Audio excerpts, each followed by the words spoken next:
All right, we're going to call the meeting back to order. We're up to agenda item number 6, discussion and consideration of the California Veterinary Medical Association's proposal regarding minimum standards for alternate veterinary premises/practices with a potential full recommendation to the board.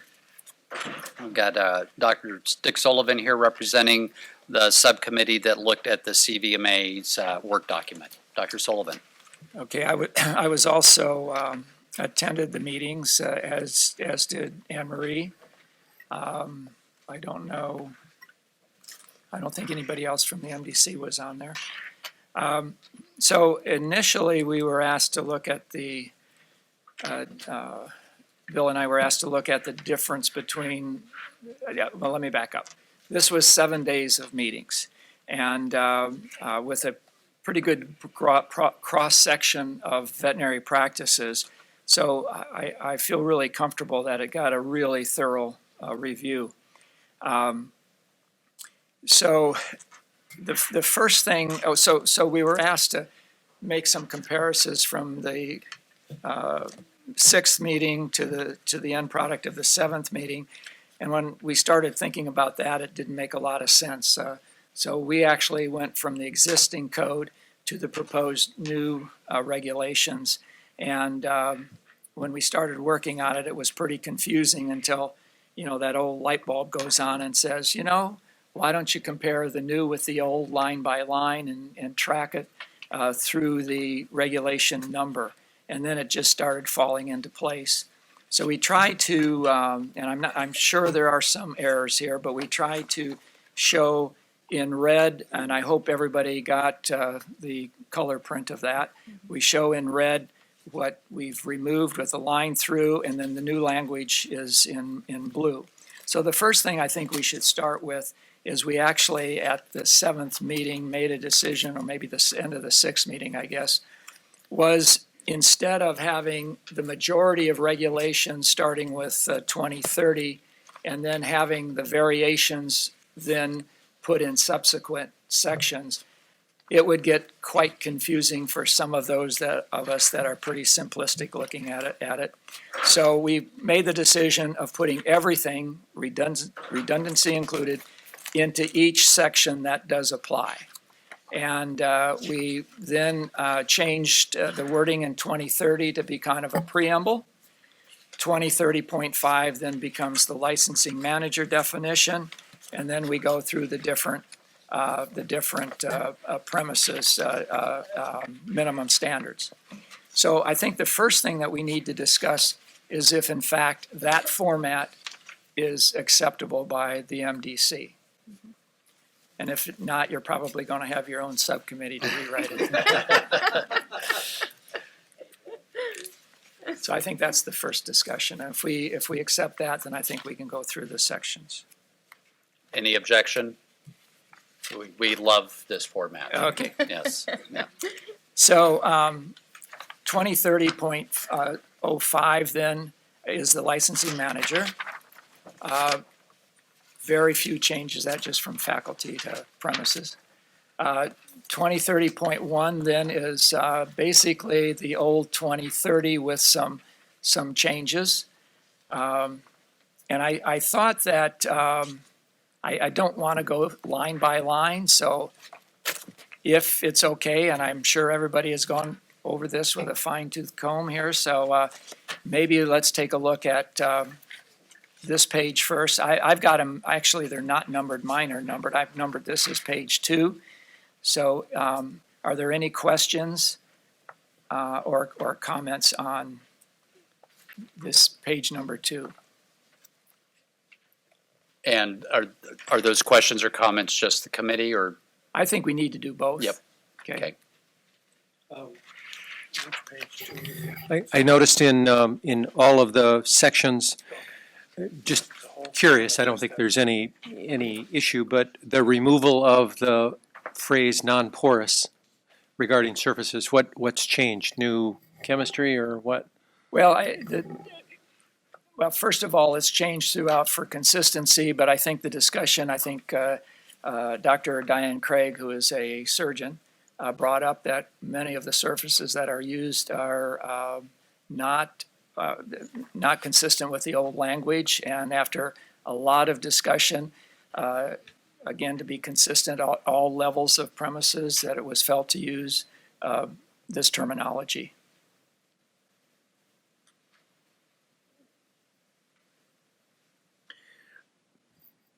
No matter what kind of surface, it needs to be clean and cleanable. And some of the newer materials, I think, let's see, I may have some porousness to it, if that's a correct word.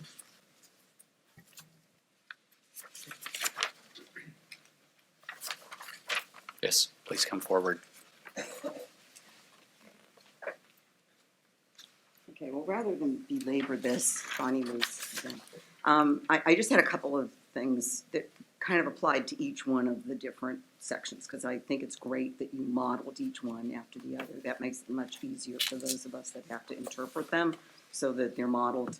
I'm a little confused about why we changed from facility to premises for the licensing manager, and then we changed from premises to facility. So I'm confused about whether we're going to use premises or facility, or if there's a reason why you're using premises in some circumstances and facility in other circumstances. So the other comment that I had was regarding the radiology and the diagnostic testing. Do you really want to demand that everybody be able to do this in-house, including the house call vets? I don't think so. That's not implied. What we're saying, as I read it and as the discussion was, that you have to be able to offer it. So if you don't have the facility of offering it, you have to have another clinic that can do it, that you have an arrangement with. Okay, I have a concern about that because things do get interpreted differently as time goes on.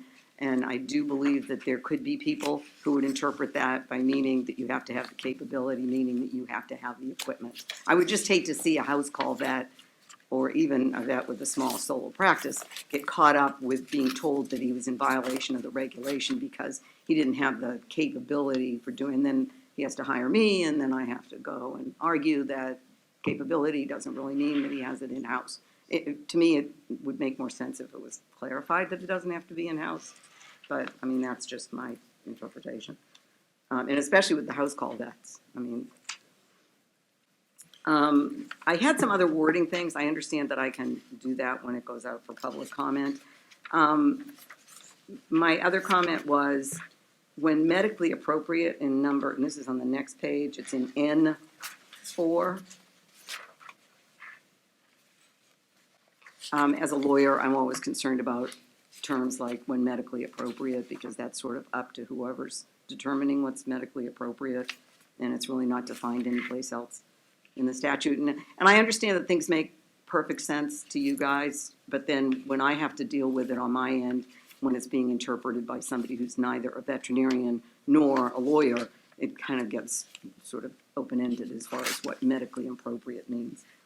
And again, throughout this, you use facility and premises interchangeable, and so it seems to me like it would make sense if you just used one or the other.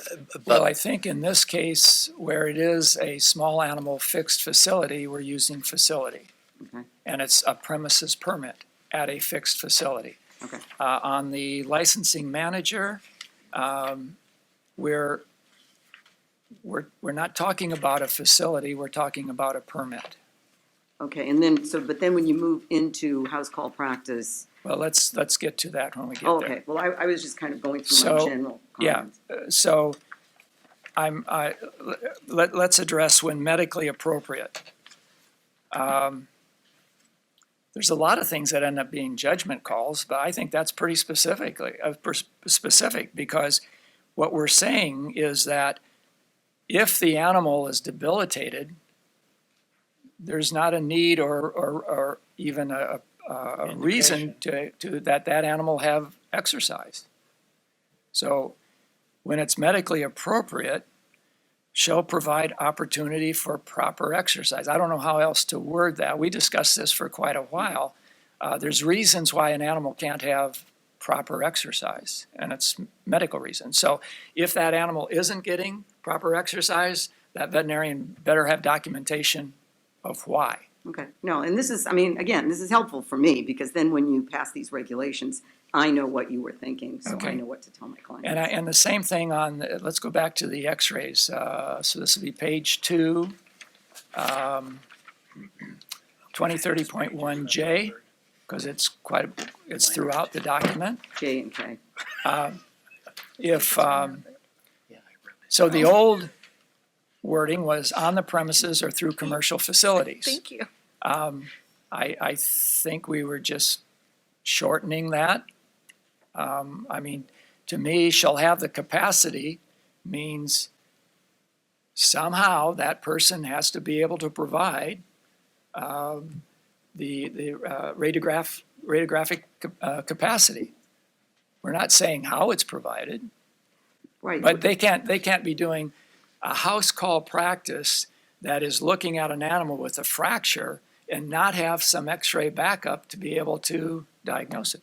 No, I understand that. I just, capacity to me, from a legal perspective, means more than ability. I mean, I think I'd be a little happier with the ability to provide. That seems more general to me than the capacity. Capacity means you're capable of doing it. And I understand what you're saying, Dr. Sullivan, but I mean, I'd be more comfortable with the ability to provide x-ray, ability to provide diagnostics, rather than getting down the rabbit hole of capacity. I tend to agree with that statement because, you know, in my mind, I'm looking at board staff and experts who are going to be looking at these regulations to figure out what they mean. And when I see capacity with no description of whether or not it has to be at the facility or could be accomplished through commercial means, I'm thinking it's the facility has the capacity, not that you can also shop it out. Okay, let's address that right now. I don't have a problem with it. Let's put it out to the board. So any place that we have the term capacity to render, substitute or amend to say ability to provide. Yes. Okay. Anything else on page 2? Just the N1, it says compartments or exercise runs or areas for animals shall be consistent with husbandry standards.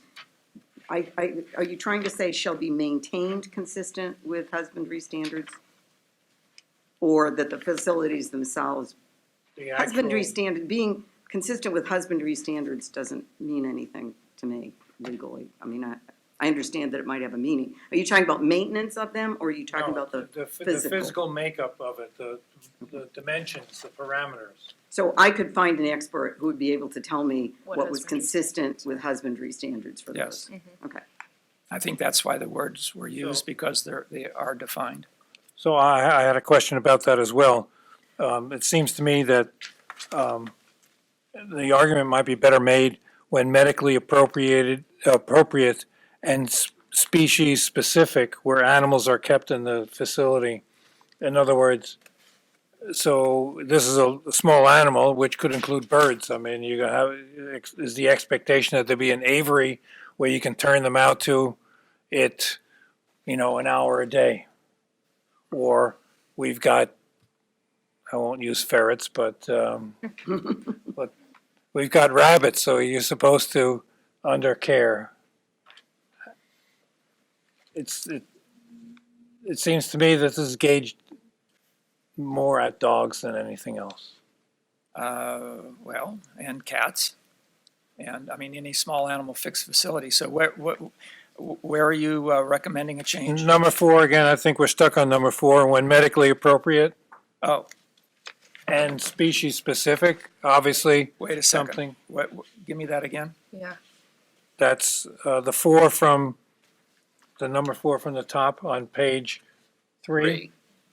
It's N4. Oh, okay. when medically and species appropriate? Yeah, something like that. Or when medically appropriate for a given species? Medically and species appropriate. I mean, I like the language that you're suggesting. better. Yeah, I mean, I don't it's know. not a question of what I like, but it's a Right, question of what but I know I'm medically gonna and have to deal species with. appropriate seems So- awkward. Does the committee agree that species needs to be in Added in there there, in yeah. some form? And then Okay. we'll leave it to others to write it? Okay? Okay. Is it-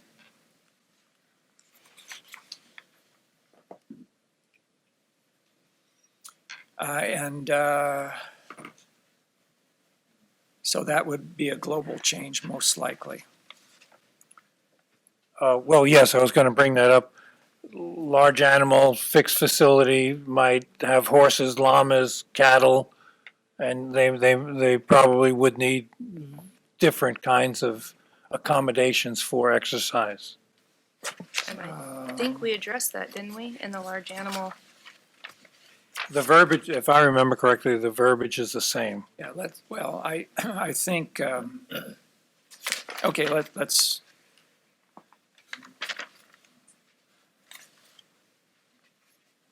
I think large animal would fit in there, but let's wait till we get there. Okay, so I think we're finished with page 2, Yes, page 3. I have nothing else on page 3. We already talked about medically appropriate, that's page 3, right? Right, page 3 was the medically Then appropriate. Right. the next one was number 5 on page 4, S as in Sam, 5. Surgery room doors that are able to be fully closed.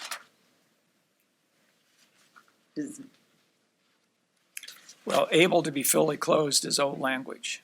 Right, no, I know that, but it seems to me there should be something there, it's awkward. It seems like up above it says, "The surgical room shall not contain." And now I think you probably Okay. want to say something like, "Surgery room doors should be able to be fully closed," so that you stay consistent with the ones above it, because like 2 says, "Storage in the surgery room shall be limited." Then number 3 says open shelving is prohibited. Number 4 says the surgical room shall not contain. And then it just seems like number 5 should be consistent and say surgery room doors. It does sound like the way number 5 is written, that it creates an opportunity for a surgery door to not be able to be fully closed. And I don't know that that was the intention. Right, That's my concern. so we're wordsmithing, but I think we need to, We do want doors that can be closed fully, Completely. correct? Right?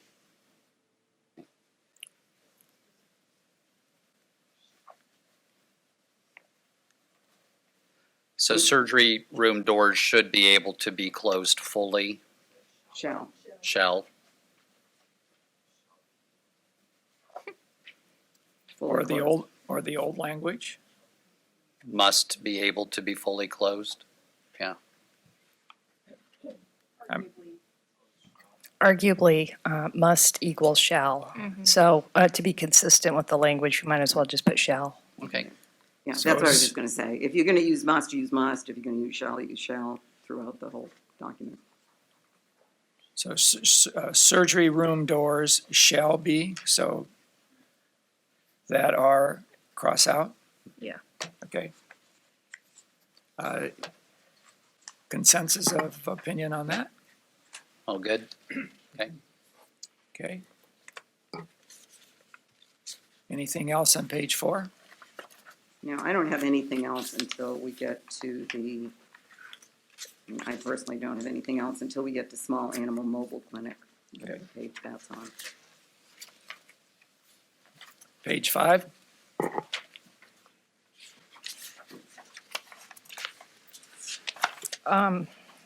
On subdivision T at the top, I'm only mentioning this because I want to make sure that it's clear for substance what I'm recommending.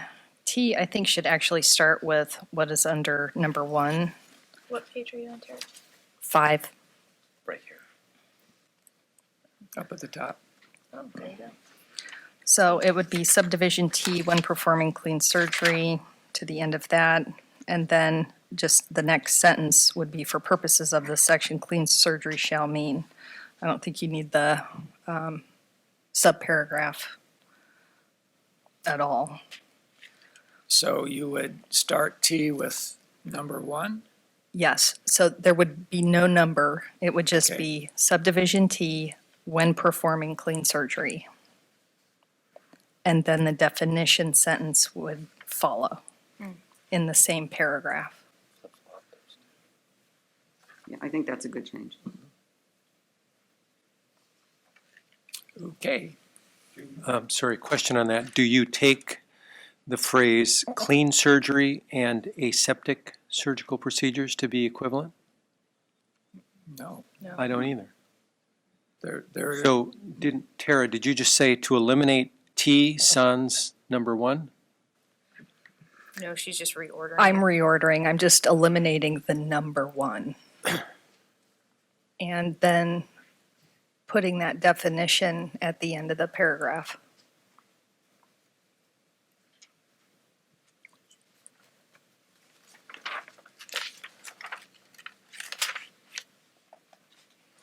yeah, so aseptic surgery was S, and now on T, we're talking about clean surgery. I have no problem switching those around. Everybody okay with it? Okay. The rest of page 5?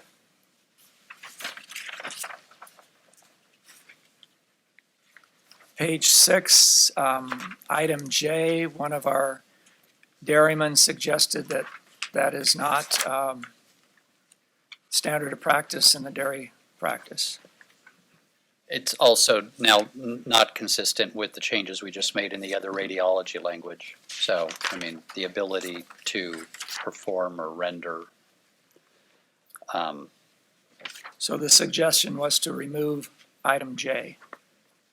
Well, it may not be the standard of care, We're talking but about I minimum think that standard. when I was in dairy practice, I think if we had a fracture, we would have actually called our local horse vet who had the ability to do that, and they would have come out and taken the x-ray for us. So we still had the ability.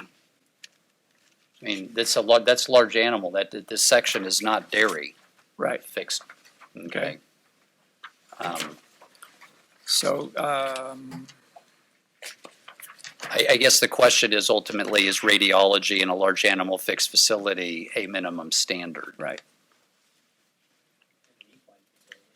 No. No.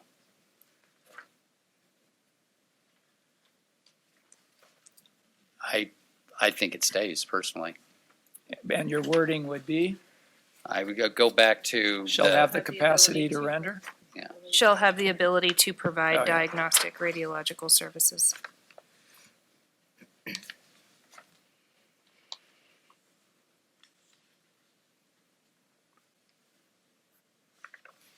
And that leaves the dairyman that has a fixed facility.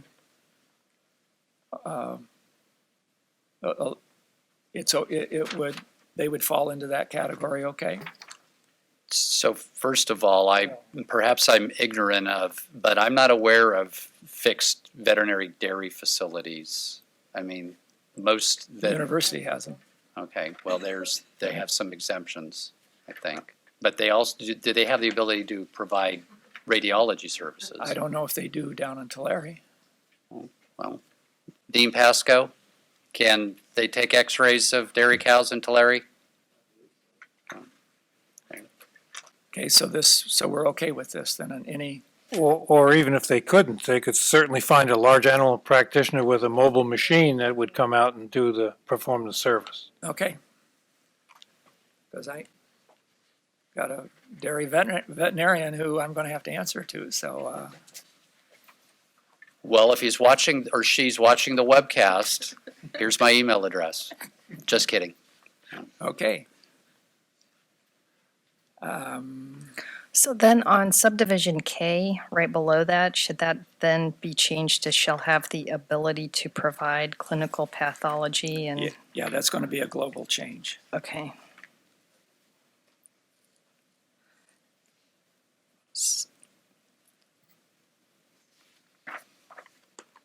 I don't think there's any objections to that.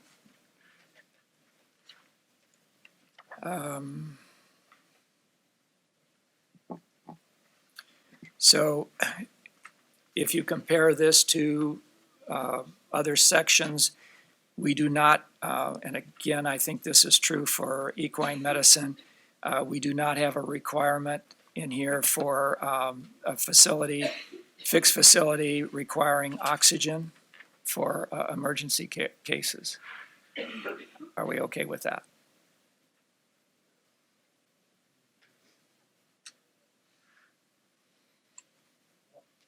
What was the logic on that? I mean, we have respiratory emergency. Yes, but Oh, I'm sorry. I was curious the reasoning behind that. I mean, there are respiratory emergencies in equine medicine on hospitalized patients.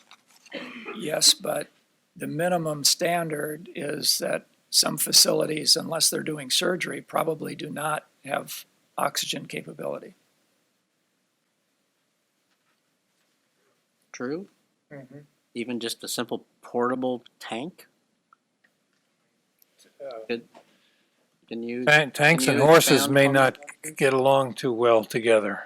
No, I get Graham that. Miller, I own CVMA. horses. We discussed this extensively. Okay. I mean, this one was a recurrent theme. You know, we were going to get T-shirts printed.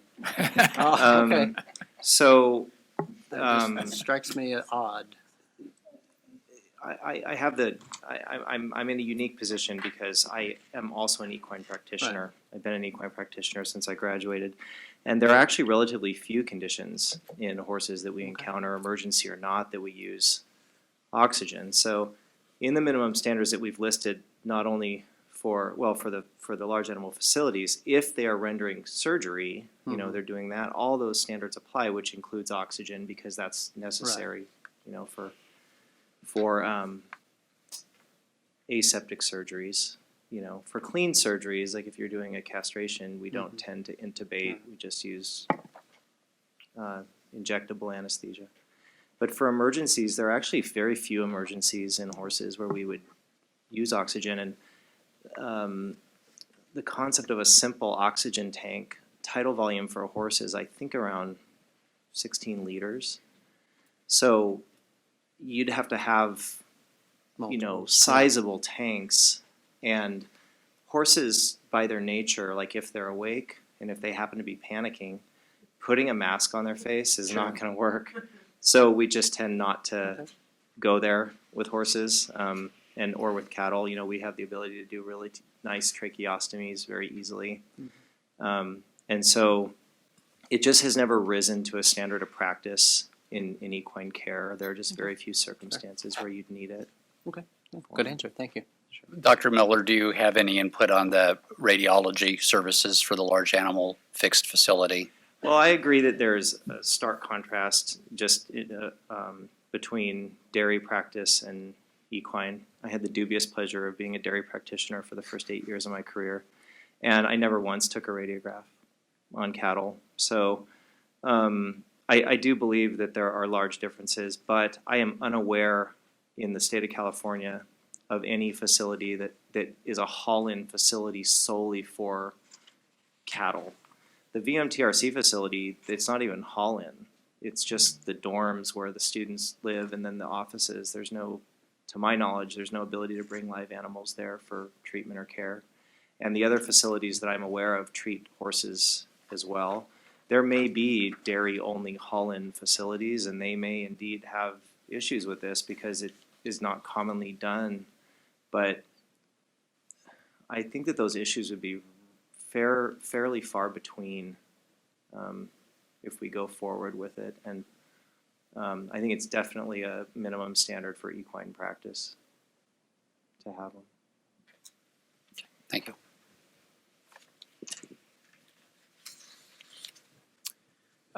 Page 7. We're still on large animal fixed. Do we want to make the same change to number 4? I mean, I'm assuming all the changes we talked about are global. Yes. Right. The surgery doors. And then the same with S, which is on page 8. that Tara had suggested the change to. Yes, S is in Sam. yes. So any other comments on page 7 and the top of page 8? So page 8, small animal mobile clinic. Can I ask a question? I'm real sorry, quick? go ahead. It's just a question of application. I'm assuming in California, we still have some mixed animal practices somewhere where they're doing small animal and large animal. So then, would they get 2 premise permits? No. Or just 1, or? You get one, and then, But they're gonna apply both sets of standards? absolutely, minimum standards to each side. Okay. That's the way I see it. So upon inspection, they would have to be able to meet both standards if they're standards. doing a mixed animal practice, yeah. So Dick, why is this a small animal mobile facility in the first sentence, but the heading is small animal mobile clinic? Might be an oversight, Okay, or I may have written it wrong. Yeah. But it is a facility, to stick with the language. On this one, yes, because it's mobile, so it's a mobile type of well, yes.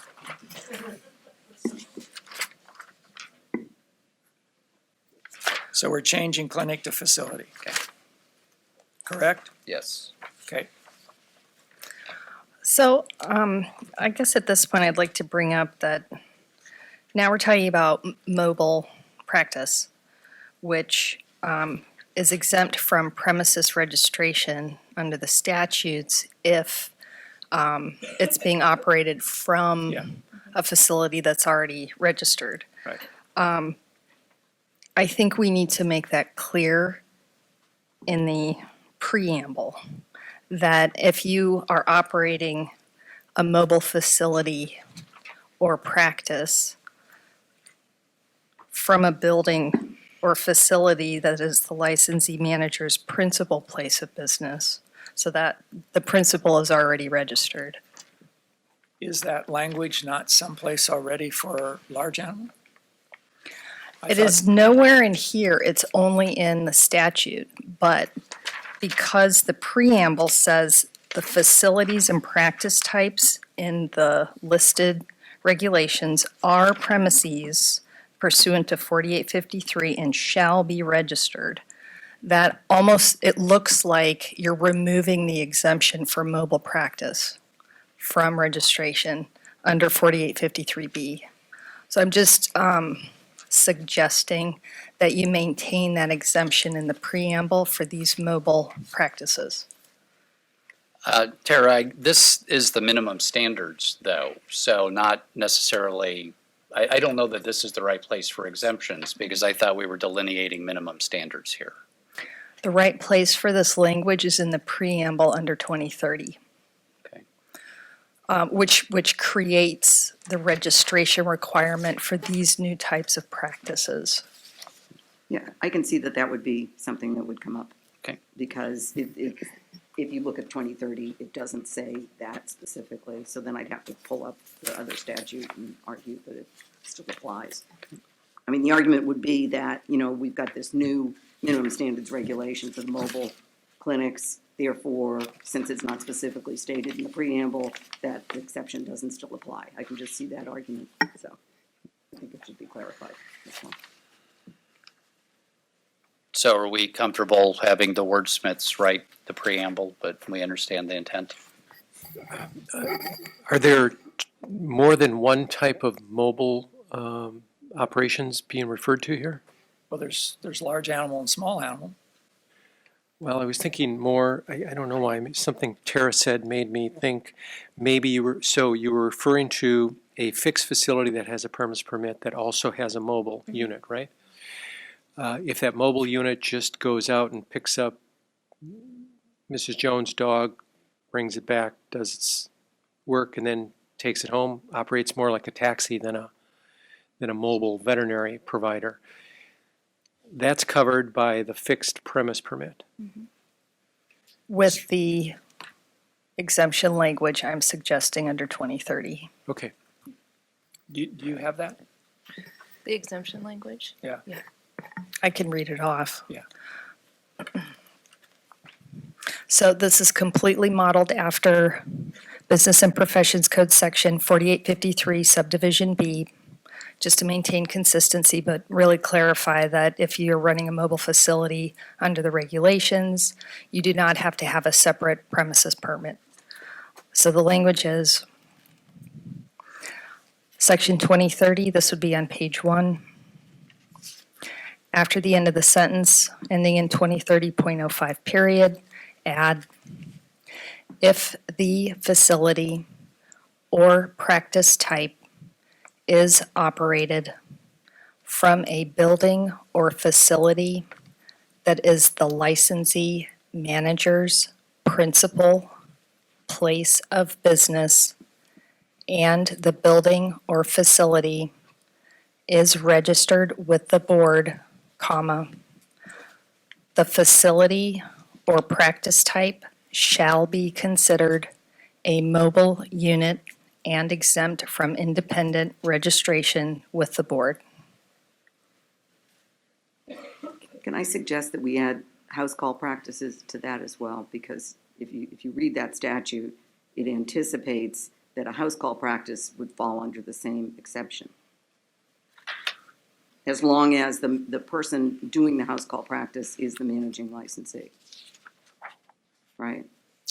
Not necessarily. Well, this Based on what you language, just read. right, this language, I mean, are you saying that house call practice isn't covered?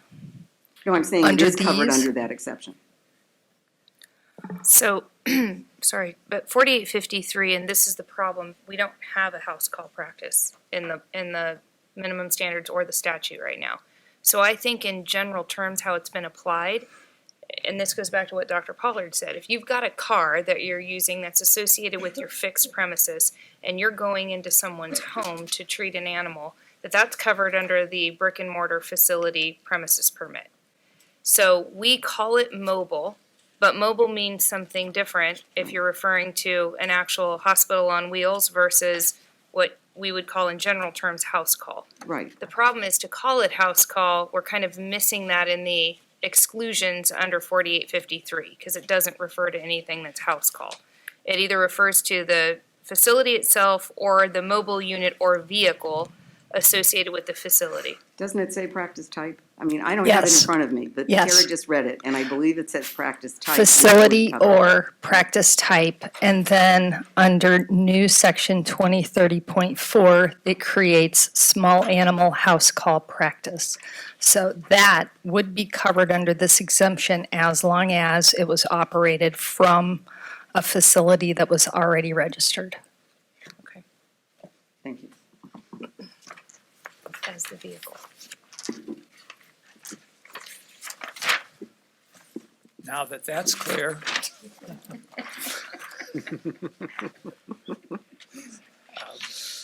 I think as long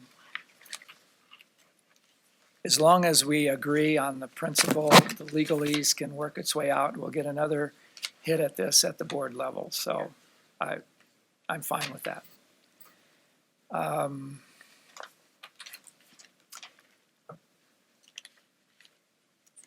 I think,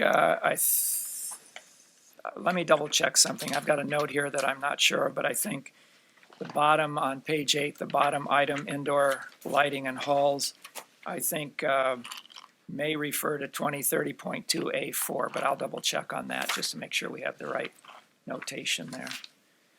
Anything on page 9? Yeah, I had a question about section 15, C and D. Again, we're talking about a mobile practice, and I don't know, I mean, none of my mobile vets keep animals overnight in their vans. So, I mean, I will just leave that up to you, but if it's applicable or not. I wouldn't want to encourage people to leave animals in their vans overnight. I just don't know if that really happens in practice. You'd know more than I would. Well, we did have a mobile, well, he's not mobile now, but he used to. And, I think I can see a situation where somebody didn't pick up their animal in time, and you've got to either have a facility to transport them to keep them overnight, or you have to provide something there overnight. So it's if medically appropriate. Okay, all right. No, I just wanted to make sure that that was intentional, and I understand. Anything else? Page 10. Is B2 duplicative of A8? B2 and A8. Or should they be incorporated into one? Because A8 says it has to be sufficient to accommodate the doctor, assistant, patient, and client. Now, this is B2 is saying if you're doing surgery, it has to be a separate room. Now, it says, shall have an examination area separate from the surgery that is large enough to conduct an examination. Right, but it's under. It's sitting under if aseptic surgery is performed, so it's clarified in that respect. I know, but from a perspective of defending these things, I mean, I'm just concerned because there is one section that says it has to be big enough for the doctor, assistant, patient, and client. And then I understand that it's under that special section, but, you know, these things get muddled all the time. And then it says shall have an examination area separate from the surgery room. That makes sense. That's large enough to conduct an examination. I mean, I'm just concerned if that's going to be confused with A8. I mean, if you don't think so. But I would say it's the same as A8. Well, it doesn't talk about, no, it doesn't really, because it doesn't talk about the number of people that have to be able to be in the room. Well, then would it be clear to have a period after surgery room? I think so, yes, because then we could refer back to A8 for the size of the room.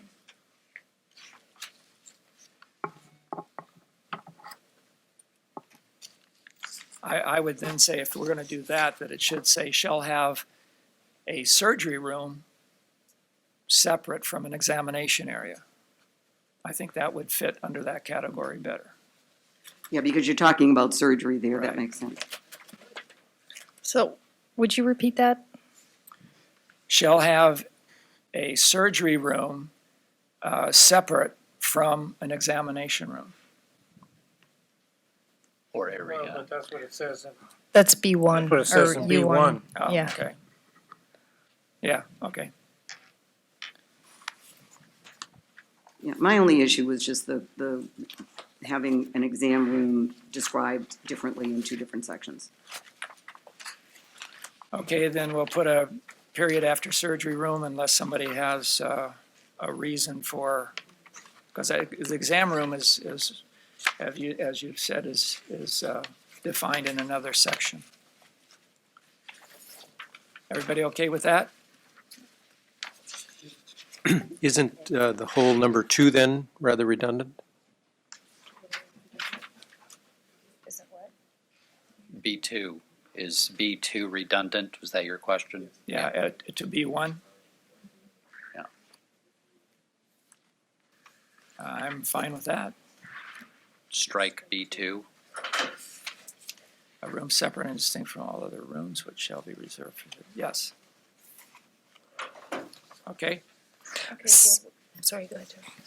So then would we cut B down to if aseptic surgery is performed, a room separate and distinct from all other rooms which shall be reserved for aseptical surgical procedures, there shall be a room separate. We need to, because now we're only down to one list, one item in the list, we need to, move one up into B. We can wordsmith that. I'm fine with that. Let me go back and research why there were two separate items previously and make sure we're comfortable with that, because it was 2030.2B5 and 2030, well, they're both the same. Yep, we can do it. So are we saying that I just want to be clear, that the examination room that we refer back to in A8 can be the exact same exam room that's separate and apart from the aseptic surgery room here? No, Okay, then I think you're going to need two. Because A1, if you look at this, B1 refers to a room separate and distinct from all other rooms which shall be reserved for the surgical procedure. 2 says it's the examination area. So that's a different room. That's not the same room as B1, the way I read this. That's an exam Okay. area that's separate from surgery. Bonnie's point was, we've got 2 different descriptions of how big that room should be. One says it has to hold 3 people, this just says has to be large enough. So I think you need to keep it, but just strike that large enough, and then you've got that exam room that has to be as big as A8, but has to be separate from the aseptic surgical room. Yes, that's the Yes. intent. Okay. So then I don't think you can combine all of that into one. I mean, you could, you just have to make a couple different sentences. I don't care how it's done. Right. Just so that idea is carried forward. So we Okay. can do it 2 separate items, or we can put it into 1 paragraph. Okay. That's for staff and legalese to do. Anything else on page 10?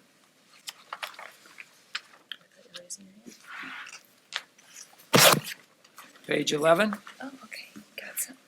This is a new section, but it's all taken from other, from 2030. We felt that, let me get my categories right here, 10. We felt that a mobile, small animal mobile facility needed to have these additional requirements.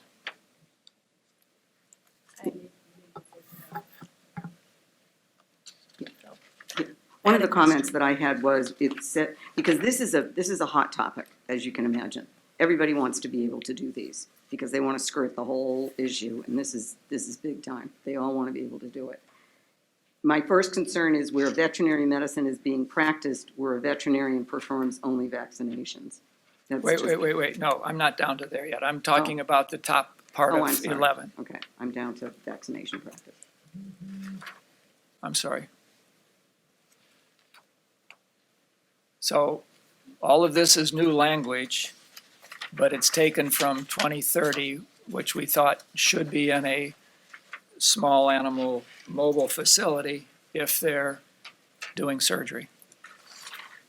Yes, it's the same standards Right. as a fixed facility. It's the surgery, whether it's in a mobile facility or a fixed facility with the same standards. Okay, so now we go to animal vaccination practice. Okay, so my question was, it says, location where veterinary medicine is being practiced, where a veterinarian performs only vaccinations. Right. I understand why you said that, but I'm trying to think of maybe there's a different way to say that. Okay. Because I don't want, I know that these vaccine people really want to be able to do other stuff. I mean, Okay, that's really their effort, and they don't, if they see where veterinary medicine is being practiced, they might glom onto that and want to use that and say, no, see, this says I can practice veterinary medicine. I know that's not your intent. Okay, the intent is if they're doing more than vaccinations and parasite control, I think it is there, then they're a mobile practice. Then they're at a higher standard. Right, so can't we just take out location where veterinary medicine is being practiced and just leave it with location where a veterinarian performs only vaccinations?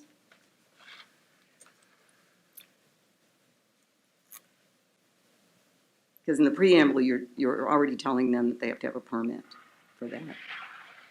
Well, I think what we're saying is that if they're only giving vaccinations, they're still practicing veterinary medicine. How about where the practice of veterinary medicine is limited to the scope of vaccinations and ectoparasite control? That's great. I like that. I can do that. I can deal with that. Where'd you put that? That makes sense. Shall mean?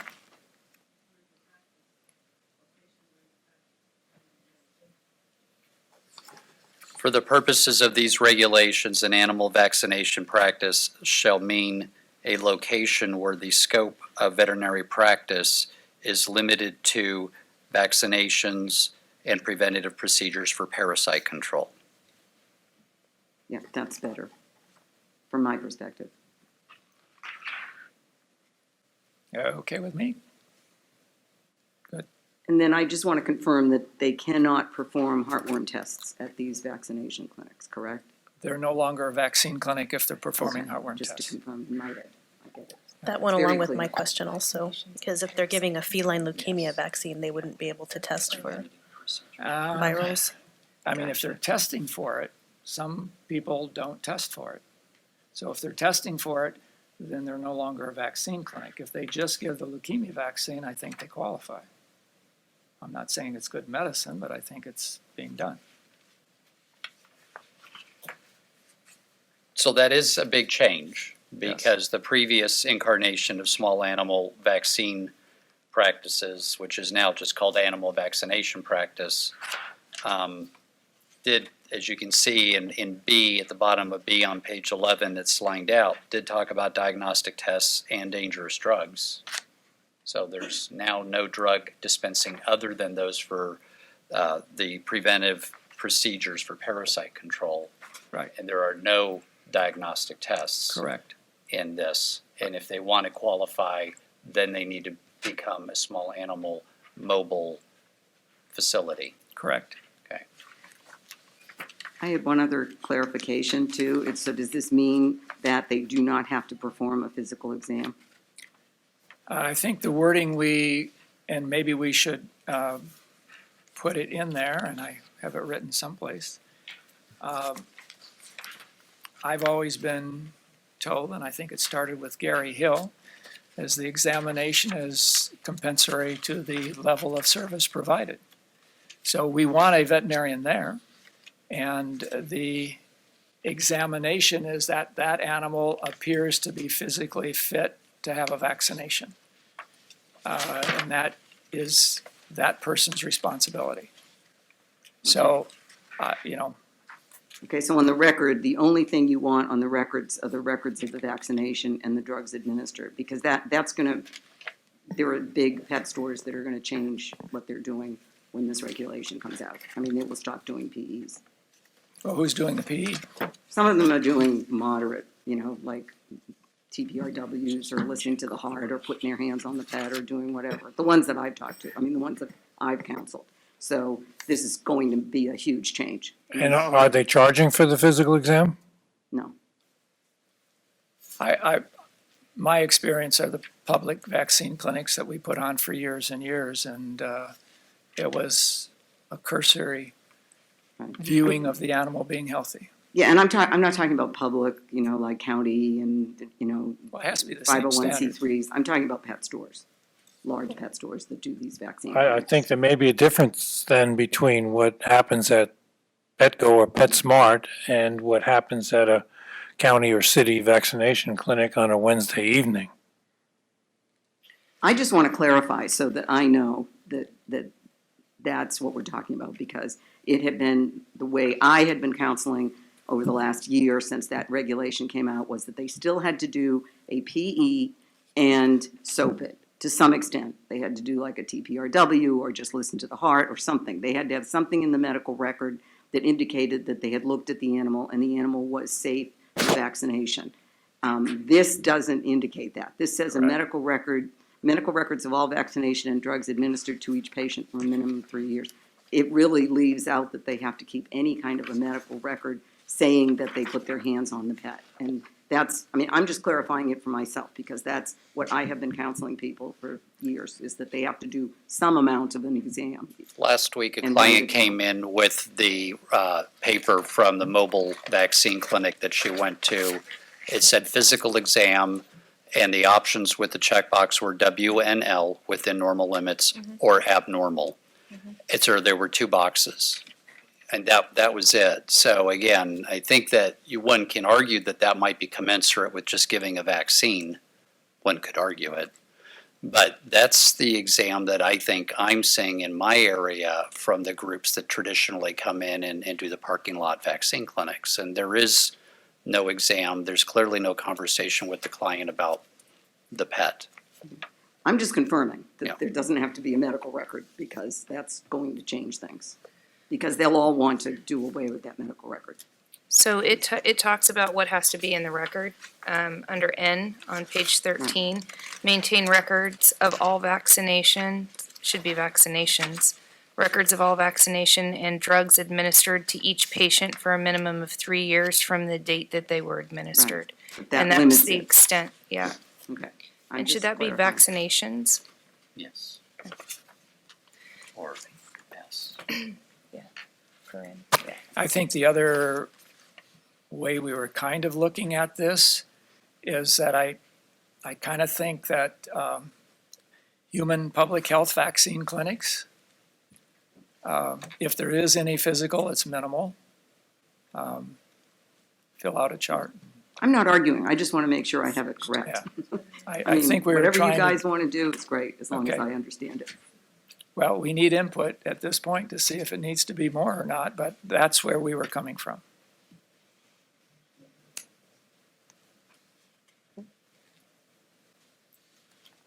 Yes, Erica.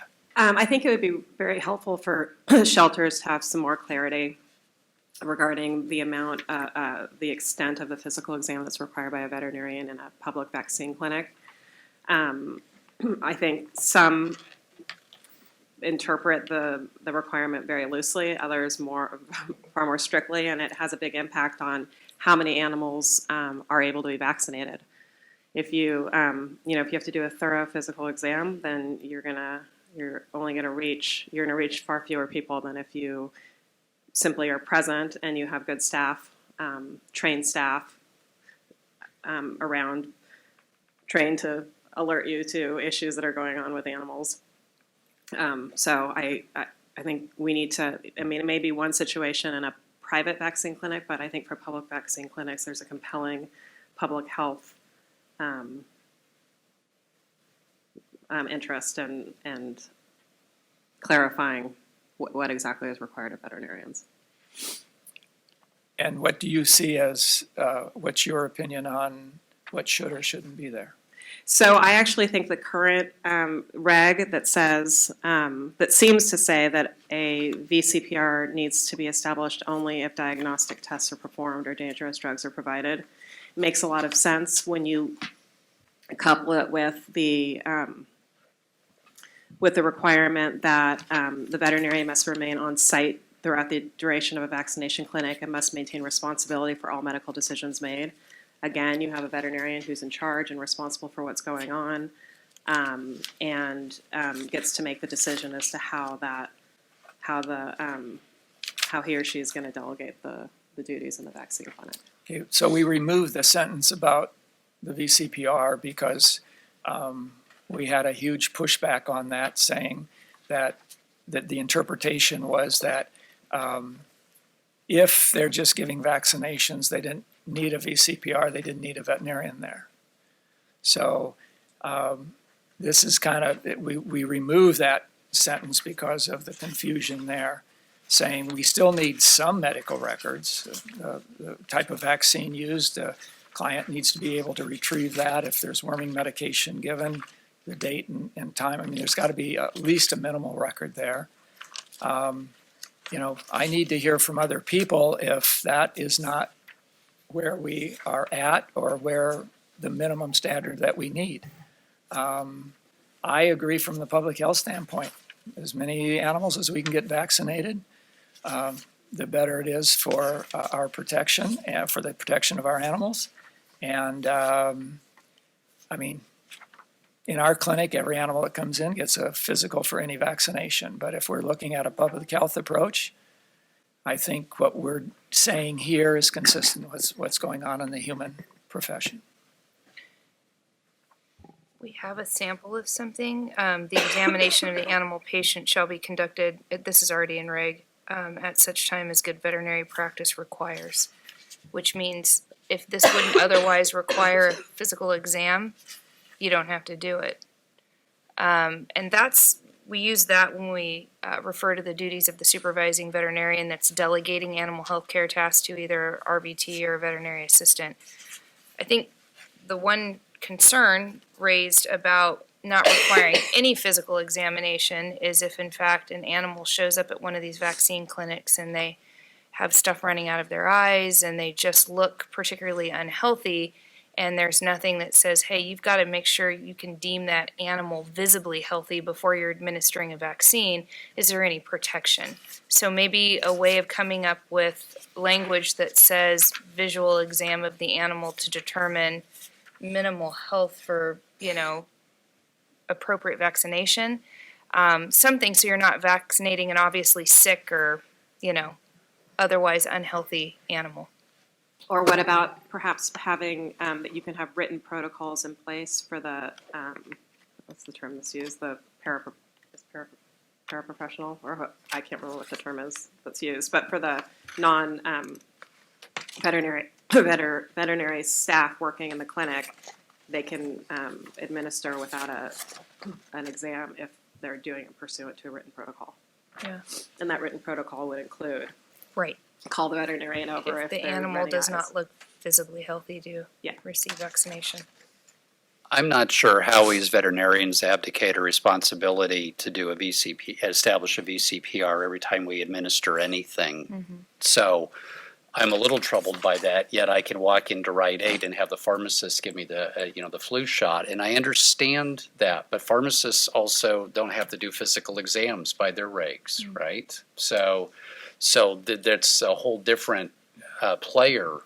When we can't compare ourselves side by side by them, but how do we just say, oh, well, we don't need to do the VCPR for this thing? The VCPR, the level of intensity of the exam and the familiarity with the status of the animal is based to a certain degree on what you're getting ready to do to it.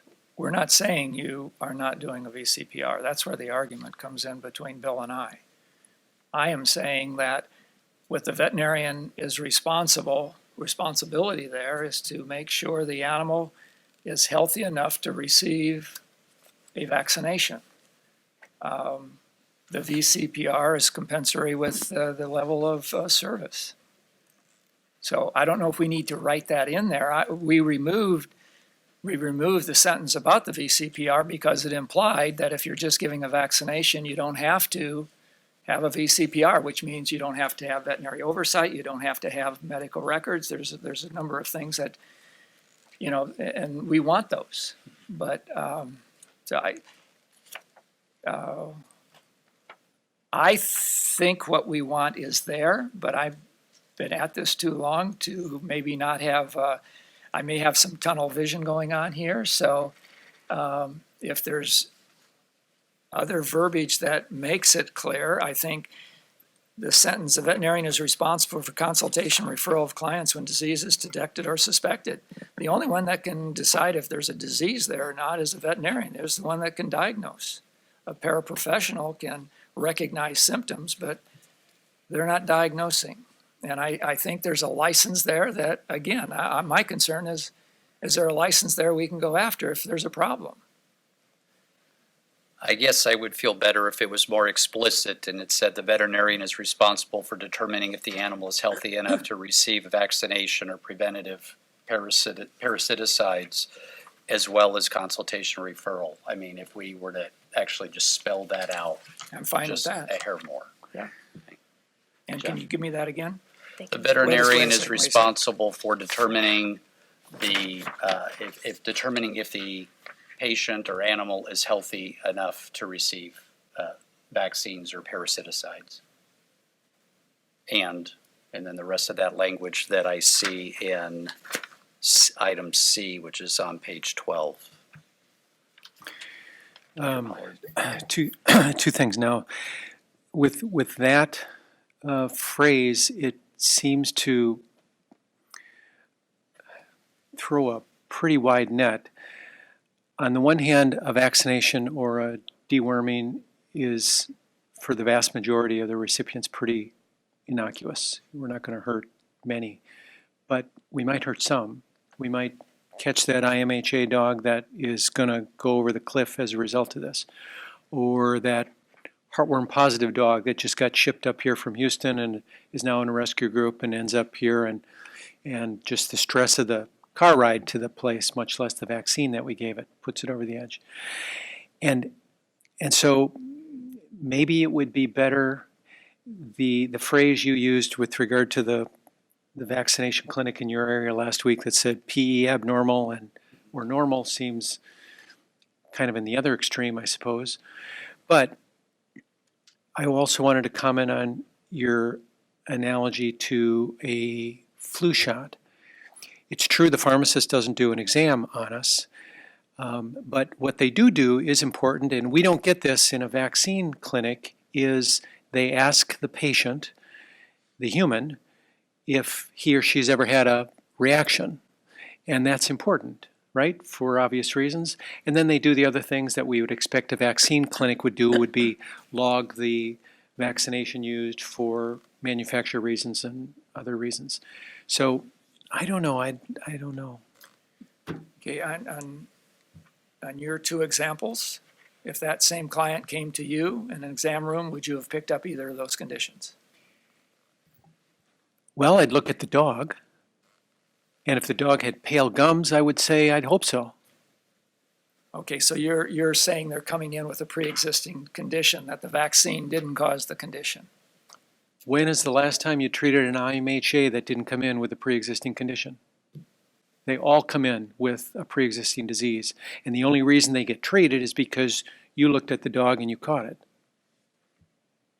I don't catch many IMHAs, just had a couple of them recently, so it's fresh in my mind, by just doing But those pre-anesthetic blood work. Those animals are not coming in healthy.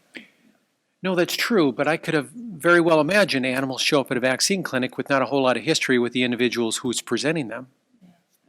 They just got off the boat. Well, give us some direction then. And maybe we're going back to square one on this one and relook at it, but Yeah. Well, I that's think- kind of what you said. Erica, what would you say? You probably see as much of this as we do. What would you say would be appropriate language to both protect the person giving the vaccination and yet cover our bases with regard to animal health? I mean, I think that using, is it 4840 as a model and just saying that they can do it pursuant to written, I think maybe there needs to be written protocols. That if the veterinarian is not going to do a PE in the clinic, the veterinarian will be present, and those that are administering it have to do it pursuant to a written protocol. And those written protocols would need to include, you know, if you see this or this or this or this, then alert me. It just seems like an infinite list, though. It seems Well, I like, think that's kind of muddying the water between the shelter conversation and this entity. Yeah, this entity really applies to Yeah. the pet code. Yeah. I mean, really, other than the counties, you know, which there's case law in California that people aren't gonna go after county vaccine clinics, so that's there. But this really applies to, you know, the VIP and Petco and PetSmart and, you know. I think there's thousands of- our subcommittee, our shelter subcommittee will be working on the vaccine issue from the shelter perspective. So, yes, Nancy. Yeah.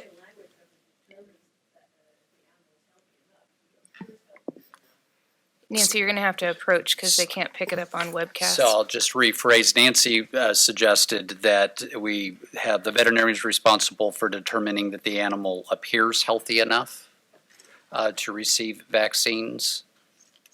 I think that's what you said, Yeah, I said determines, responsible for determining. if the animal is healthy. Are we comfortable kind of leaving it at that? And we have, again, an idea of where we want to go with it, and then stepping aside and letting some other fresh minds look at it? do you have that language? Yeah. Okay. So I just have one comment. I'm wondering if there should be minimal documentation for determining the health of the animal to receive the vaccination. Alternatively, or if there is a documentation requirement, perhaps it would be better to require a visual inspection of the animal to determine whether it's appropriate to vaccinate. Because And I presume you would require that be documented. in the medical record. Right, just along with the drugs. So Given to the if animal. I can impart perhaps some insight into this, so I've been doing this for 19 years.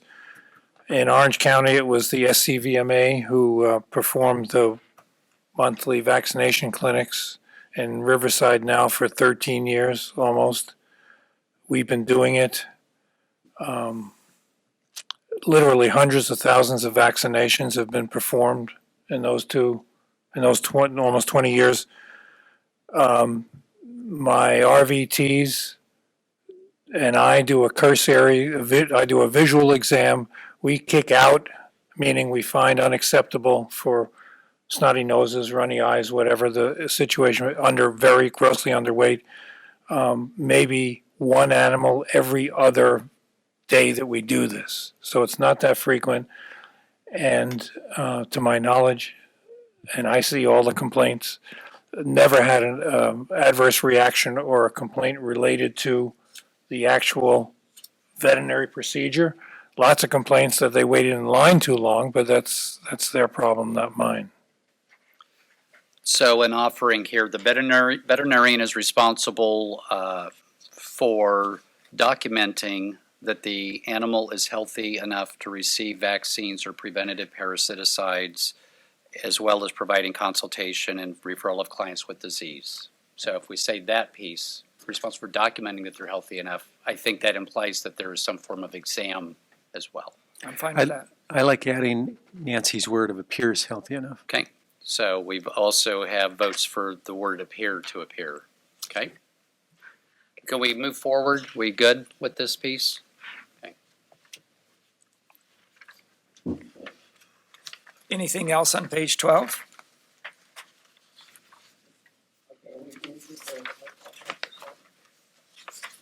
I'm sorry? Page 13. Relative to the house call practice, I have a lot of clients that are house call practices, and I can talk very loud. It still won't pick up webcast. I know. It says fire precautions shall meet the requirements of local and state fire prevention codes. A house call practice veterinarian can't ensure that. I mean, a house call practice veterinarian is going to somebody's house in their car, so they can't be responsible for fire precautions in the person's house. That makes sense? So Any other comments on that one? on C, Yeah, it doesn't make sense. So do we want to strike that? that's what we're here for. Okay, and then one other thing, which is D, prior notice shall be given to the client when the facility is closed, but there's no facility, so I would suggest changing that to the practice. Because there's no premises and there's no facility. So would practice work? It's up to you guys, but. That's a problem with copy and paste.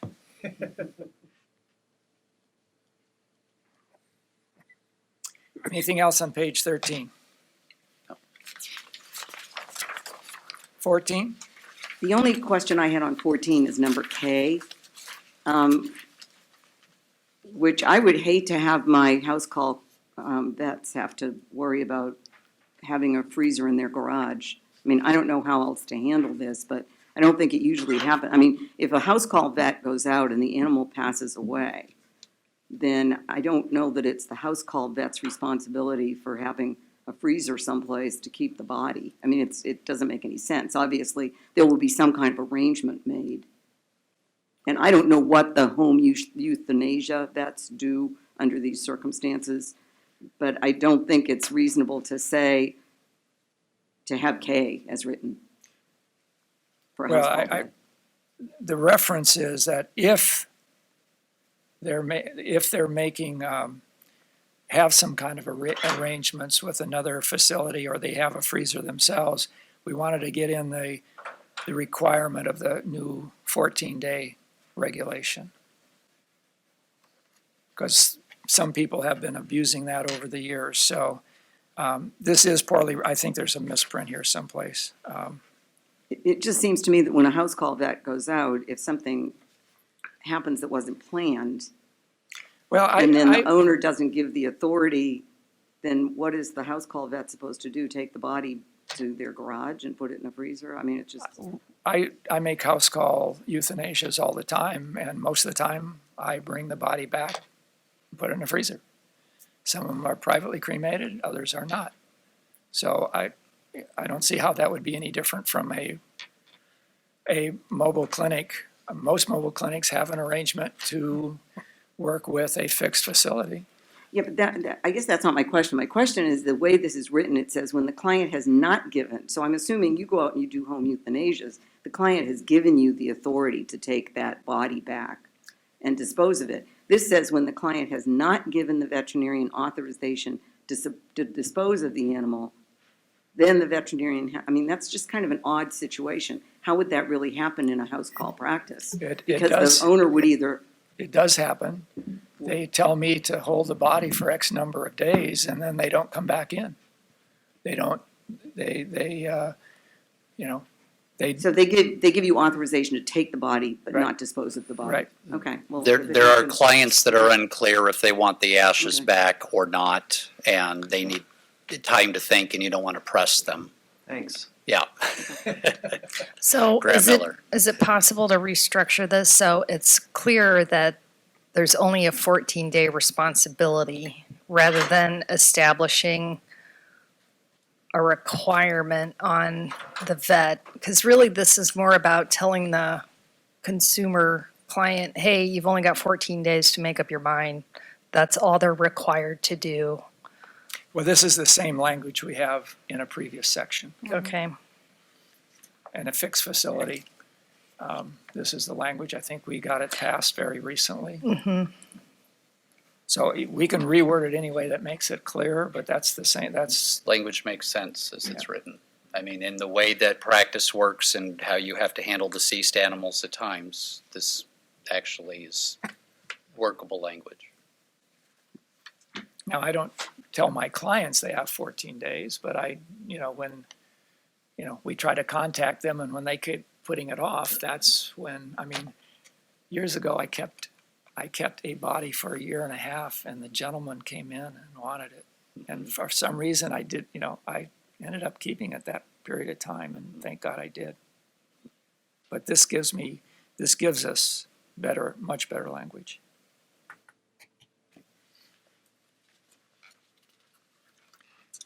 Anything else on page 14? Page 15. It's page 14, Oh. we do have the large animal ambulatory practice. There's another, in C, facility is there again. So the Okay. same thing we were saying before, practice instead of facility. Okay. Good pickup.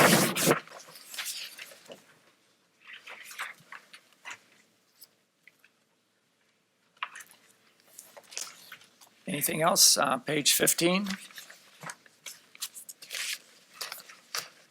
Same thing with the fire precautions. B.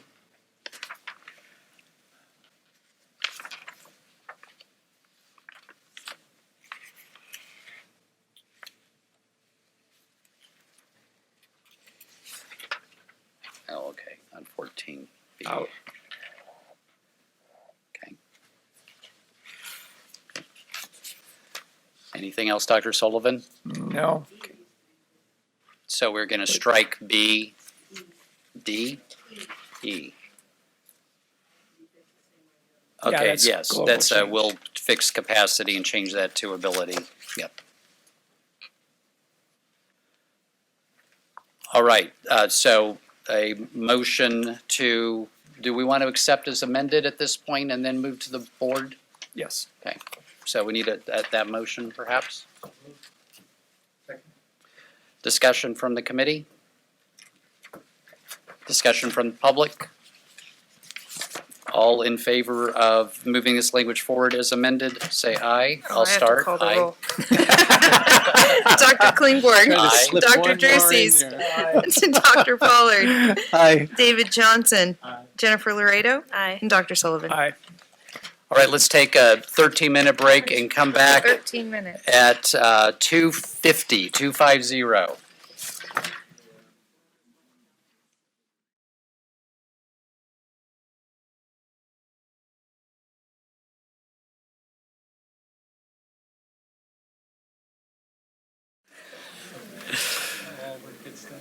We are on agenda item number 7, discussion and consideration of amendments to supervision requirements for veterinarians, delegating tasks to registered veterinary technicians, potential full recommendation to the board. So this is, again, agenda item 7 and in your packet. This morphed from the discussion that we had the last couple of meetings where we were talking about extended duties. And you'll recall for RVTs, we were discussing epidurals and catheter placement and a whole bunch of other things. Among that, we did talk about casts and splints being applied by RVTs under indirect supervision, which the board will be taking up tomorrow. We also discussed the induction of general anesthesia, which the board will be taking up tomorrow. So there were a number of items that kind of fell under that heading from the previous meeting. And then we started to discuss all of these different advanced techniques and how we could try and find a way to make sure that qualified personnel were doing them. And this became today's agenda item 2035, Duties of a Supervising Veterinarian. What we've done here is, and again, there's a justification for and a discussion in the preamble for the language that's been offered, but we've offered an amendment to 2035, number 1, and the language would be a supervising veterinarian may not delegate any function or allowable animal health care task to an RVT or veterinary assistant that requires extensive clinical skill and judgment and that is beyond the training and demonstrated competency of the RVT or veterinary assistant. And that language comes from other medical boards that have some kind of advanced techniques and language that then would try and create an opportunity or ability for the right person to do that. Because one of the deals that we have to contend with in the veterinary profession is you're either a veterinarian, you're an RVT, or you're a veterinary assistant. And that veterinary assistant may be a highly skilled professional with some other degree, but if they're not a DVM or an RVT, they are a veterinary assistant. And so there are some very capable folks out there that have extensive training, and yet we need to have the opportunity to allow them to do tasks that the veterinarian has decided that they're qualified to perform. So this is the language that we have to offer. Anne-Marie, I don't know if you have anything else that you want to add on that. No? Okay. I don't know that this solves all of our problems, but what we recognize is that when you have a list of techniques and you have, let's say, nerve blocks, who is qualified to do it is not just a function of the individual giving the injection, but the particular patient and the disease that you're trying to treat. And so it's always a moving landscape in terms of who may perform what procedure on which patient safely. And there was really no way for us to create a list. So it comes down to trying to strengthen levels of supervision. Yes, Tara. I have nothing to add with respect to whether or not substantively this is a problem. I just have some considerations for the committee. The first one is that I think instead of being this as a sub-paragraph 1, this could be moved to be its own subdivision D. Because subdivision C is talking about, delegation after examination, and then D could be supervising vet shall not delegate any function or allowable animal health care task that requires extensive clinical skill and, continue on. So I'm suggesting that just placement-wise, it should be its own subdivision. Also, I just wanted to point out that I think this language might be based on an older version of the regulation because, or unregistered assistant has actually already been changed to permit holder or veterinary assistant. So each Yeah. of the three mentions of that, the actual regulation right now, this language should reflect the current reg. That's all I've got. Nancy?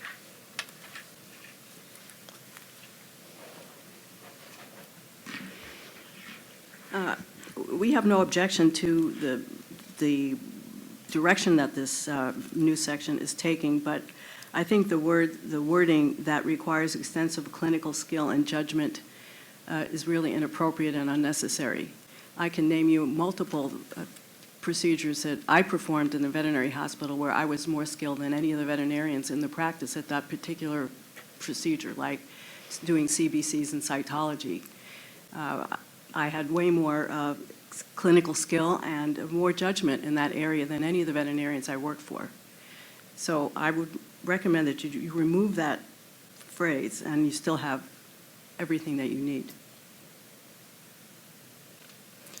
I guess I'm wondering if we remove that phrase, because this was really trying to get at those procedures, whether we're talking about a cystotomy or any other procedure, invasive or not.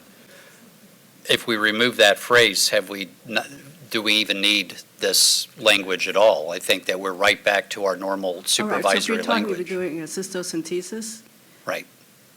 So Yes, sorry, so cystocentesis, you're yes, saying yeah. that a cystocentesis requires extensive clinical skill and judgment, then an RVT can't do it? There's nothing about this that precludes an RVT Right. from doing that. But they may not delegate a function that requires extensive skill, extensive clinical skill. No. And that is And beyond. That is beyond the training. So it'd have to meet both that criteria. They'd have to be extensive clinical skill and judgment and is beyond their training. If it's not beyond their training, they can still be delegated the task. It's really trying to limit what we were considering those high-risk procedures. And I know epidural placement was one that came up in the last meeting continuously to an individual who's not trained.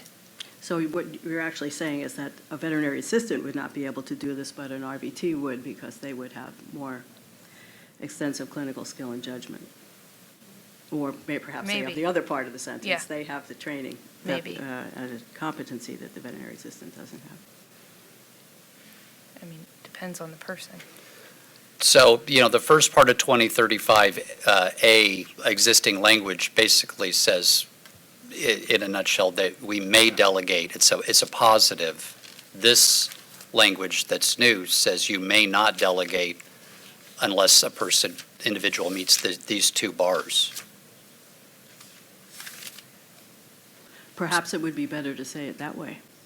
Well, I thought it did. I mean, it's just, yeah.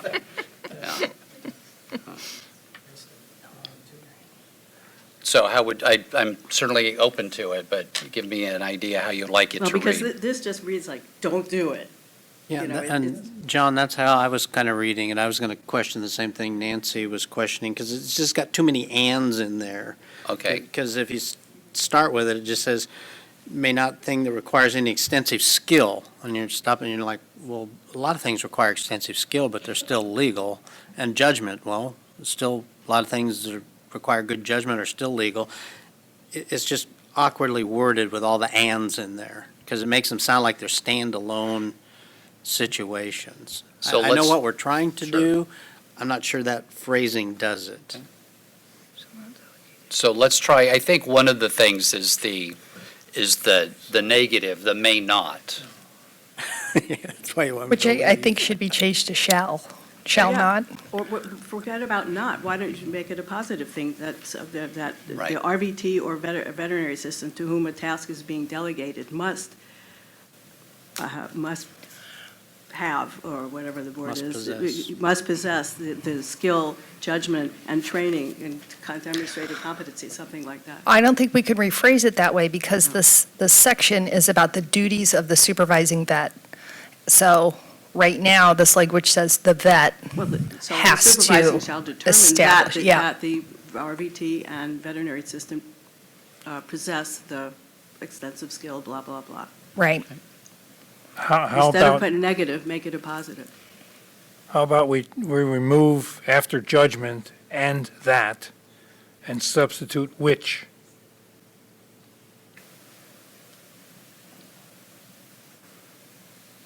No, that doesn't work. That requires extensive.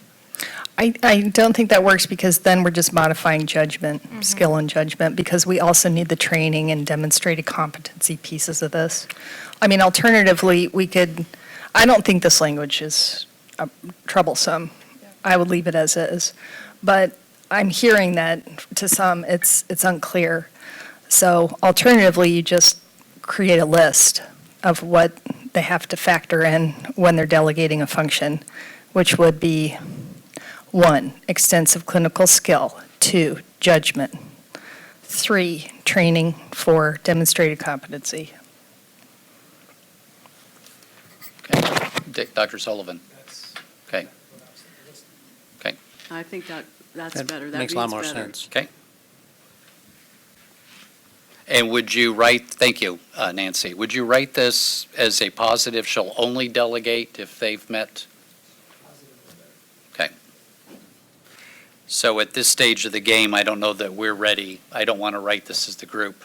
So are we ready to, do we want to just move on and then come back to this with new language? Or is somebody ready to offer language right now that we can vote on? I would say that, again, I think the concept is clear, make it positive, list those 3 things. I'm ready for staff to do that and move it to the board. Agreed. So So moved. that was a motion.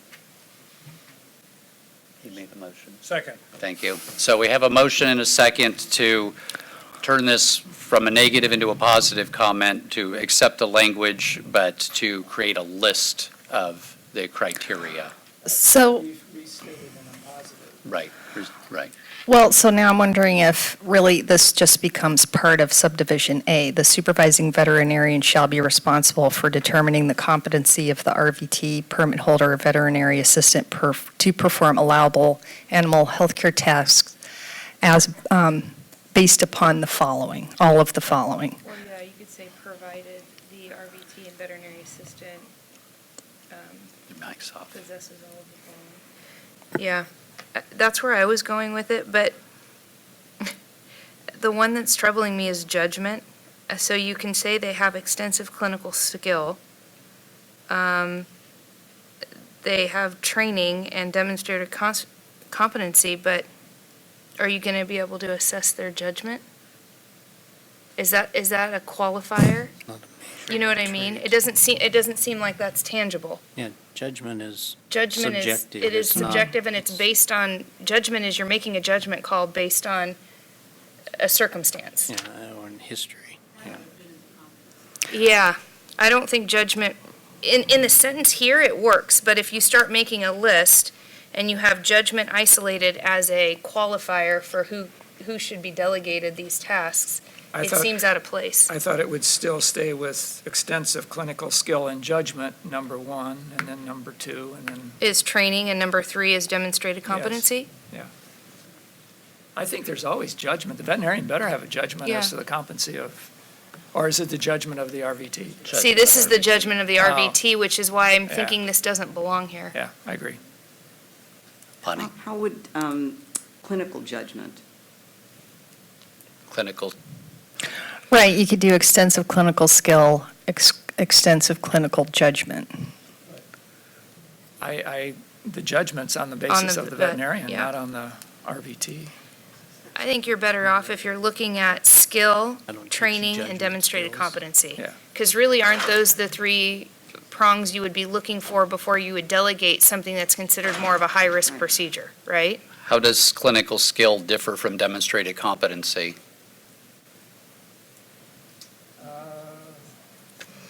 Extensive clinical skill.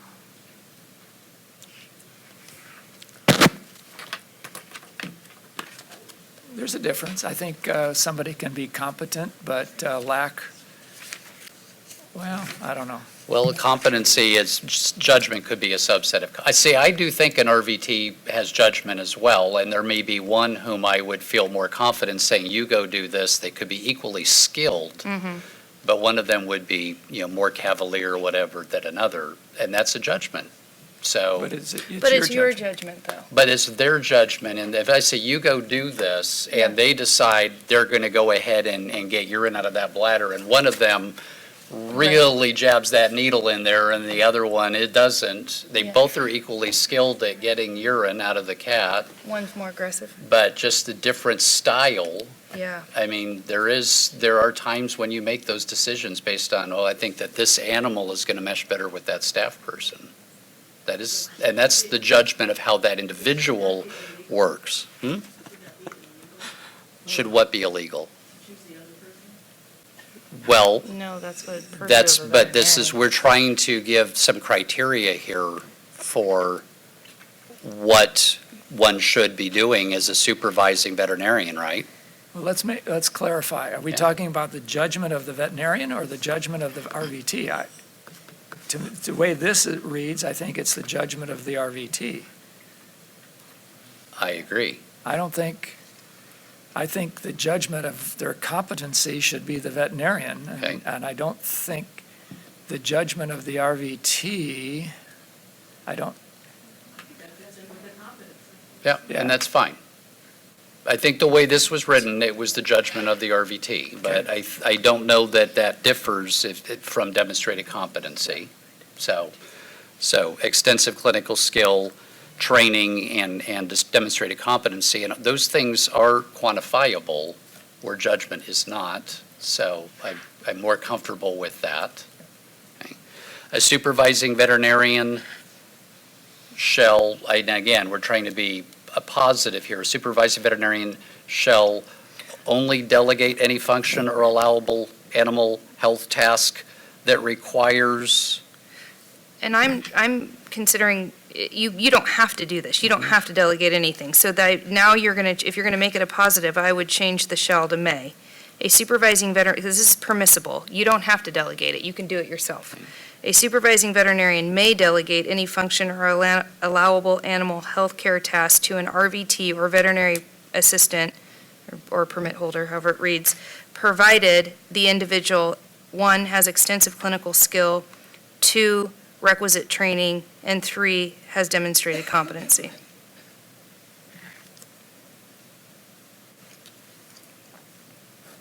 I would only use, I'd change individual to RVT or VA, just to be clear.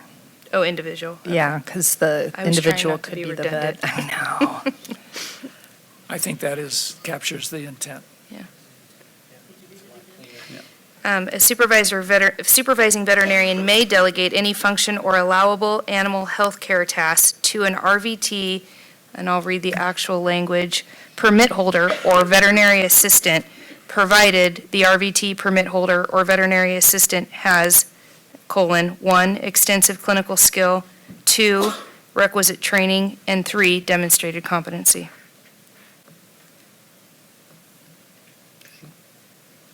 I just have one other little suggestion. Something that's been a problem for me in the past was this word allowable. I'm assuming that goes back to 2035. No, it's in all of 2035. Because it's been a problem for me. I mean, it's not, I mean, you have to keep going back to 2035. What I would like to see is that this references 2035 instead of just saying allowable. Because when you get down here and you're saying delegate any function or allowable animal health care task,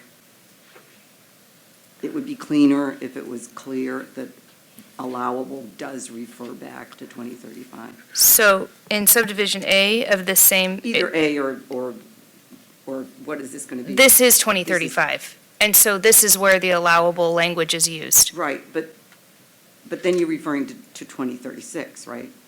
Right. You're referring to the tasks that an RVT Right. can and can't do. And a the veterinary ones that a assistant. VA can't do. Yeah. Okay. So this word allowable has caused problems for me in the past because then I have to point out that that's where it's defined. I mean, is there a way to tie this in with 2036? That's all I'm asking.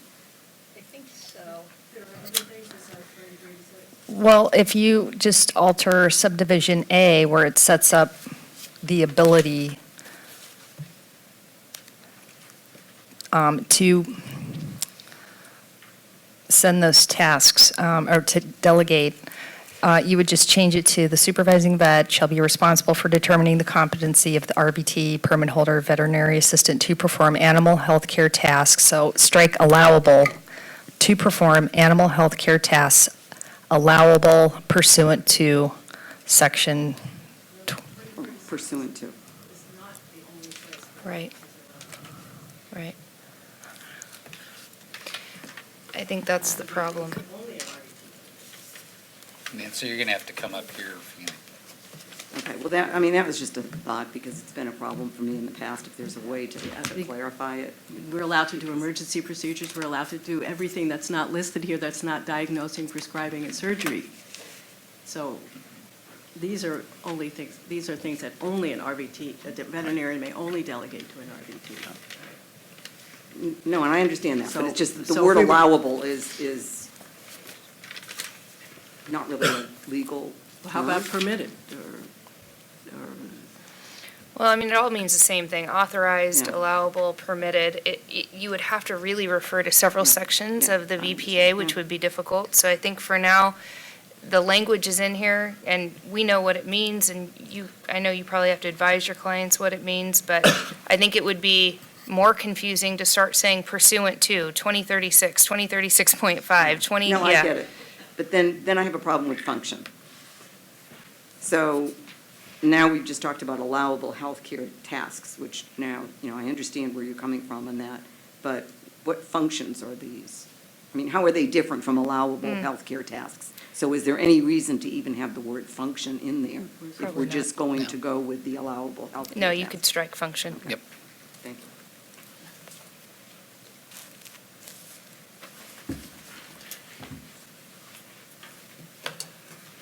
So we have a motion and a second. Will you kindly read the, Oh, you want me to read the language? yeah, I think we need Okay. to hear the language one more time. I'm going to miss this. A supervising veterinarian may delegate any allowable animal health care task to an RVT permit holder or veterinary assistant. Now, where did I go? Provided the RVT permit holder or veterinary assistant has, and then colon, extensive clinical skill, requisite training, and demonstrated competency. Okay. Still good? Yes. Okay, motion and a second. Any other discussion from the committee? From the public?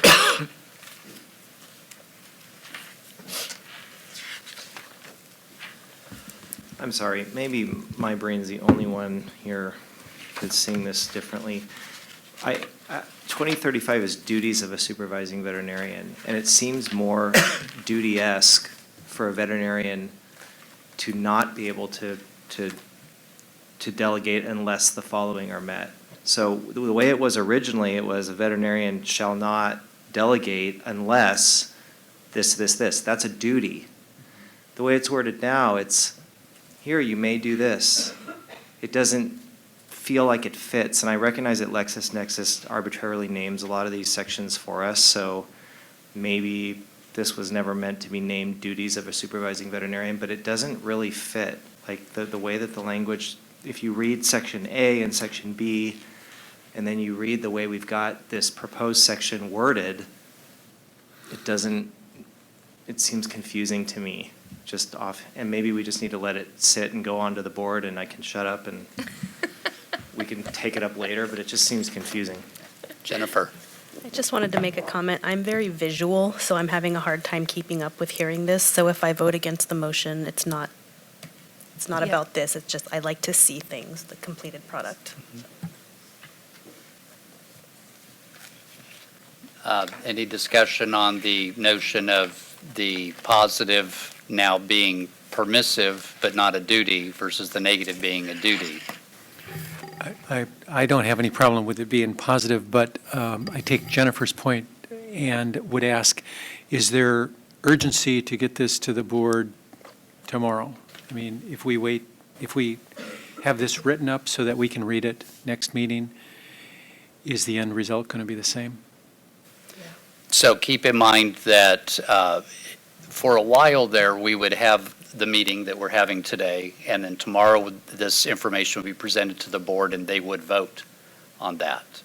That does not happen now. Now the board hears what we did and then they take it up the following meeting. So there is no urgency to get it right, but just keep in mind this won't be resolved at the next meeting if we don't have language done this meeting. It will be resolve the meeting after that, and that's fine to do it right. There's a little bit of a time lag.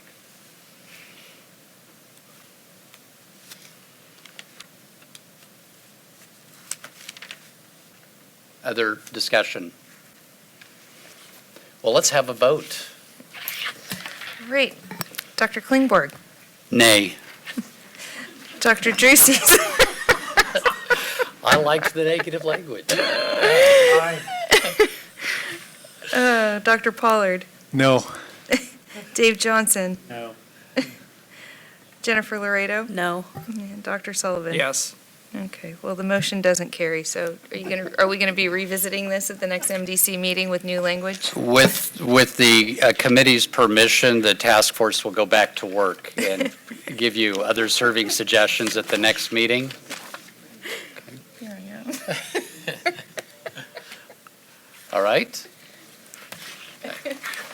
Yeah, we'll get it sorted out. I think it's worth spending time on to get it right. So that is agenda item number 7. Let's go to agenda item number 8, public comments not on the agenda. Anything from the public? Nope, okay.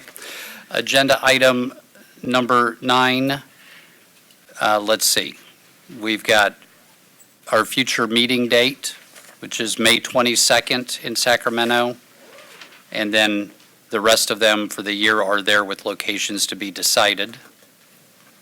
One correction, the August meeting date is later in August because of scheduling conflicts. And I know we'll have new members by then, but just for the sake of making sure we keep the dates posted accurately, it's the 28th, not the 21st.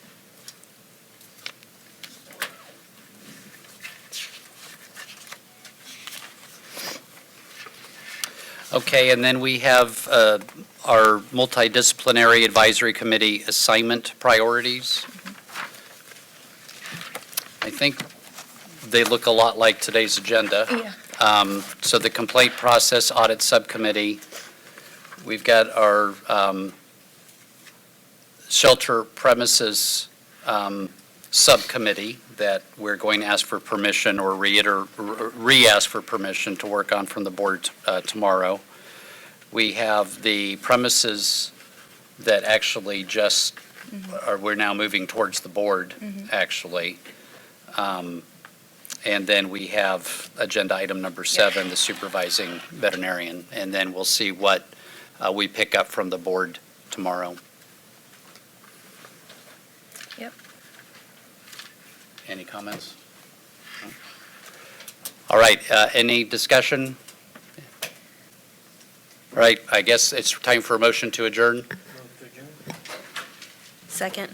All right, any opposition? Meeting adjourned. Thank you.